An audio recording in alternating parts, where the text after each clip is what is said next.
Big pass Tamil 9ல என்னடா நடக்குது? வசனமே புரியல. வசனமாடா முக்கியம்? படத்த பாருடா அப்படின்ற மாரி தான் இருக்குது. காலையிலே பாரு உட்காந்து அழுதுட்டுருக்காங்க. எதுக்கு அழுவுறாங்க அப்படின்னு தெரியல. ஆனா, உங்க அம்மா கேட்டா நான் மேரேஜ் பண்ணிக்கிறேன்னு சொல்லுன்னு கமருதீன் சொல்றாரு. எங்க அம்மா என்ன நெனச்சிருப்பாங்களோ, வெளியில எப்படி தெரிஞ்சிருக்குமோன்னு இவங்க ஒரு பக்கம் வொரி பண்றாங்க. என்ன ஆச்சு? ஏதாச்சு? ராத்திரி என்ன நடந்துச்சு? நேத்து ராத்திரி 12 மணி இருக்கும். அப்போ பார்த்தீங்கன்னா பாரு கம்ருதீன் 2 பேரும் சேர்ந்து வெளியில எல்லாரும் இருக்காங்க இல்லைங்களா? படுத்துட்டு அவங்ககிட்ட பாய் சொல்லிட்டு பாத்ரூம்குள்ள போறாங்க. அது லிவிங் ஏரியாவுக்கும் போது. பாத்ரூம்குள்ள போய் ஒரு 2, 3 நிமிஷத்துல நாய் குரைக்குது. இவங்க எல்லாம் என்னடா பகல்ல தூங்குனா தானே நாய் குரைக்கும். இப்போ எதுக்கு குரைக்குதுன்னு ஹவுஸ்மேட்ஸ் எல்லாம் ஷாக் ஆயி தூக்கத்துல இருந்தவங்க கூட முழிச்சு கேட்க. ஆனா இவங்க மட்டும் ஒண்ணுமே தெரியாத மாதிரி உள்ள தூங்குற இடத்துக்கு போயிடுறாங்க பாருவும் இதுவும்.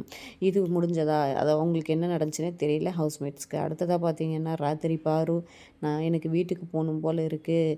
பிக் பாஸ் என்னோட எமோஷன்ஸை என்னால் கண்ட்ரோல் பண்ண முடியலை. என்னை வீட்டுக்கு அனுப்பிடுங்கன்றாங்க. அது என்ன நடந்துச்சுன்னு தெரில. திருப்பி அமித் காலையில் ஏதோ புரிஞ்சவர் மாதிரி உட்காந்து பாருக்கிட்ட கேட்குறாரு என்ன நடந்தது அப்படின்ட்டு. தெரியலை.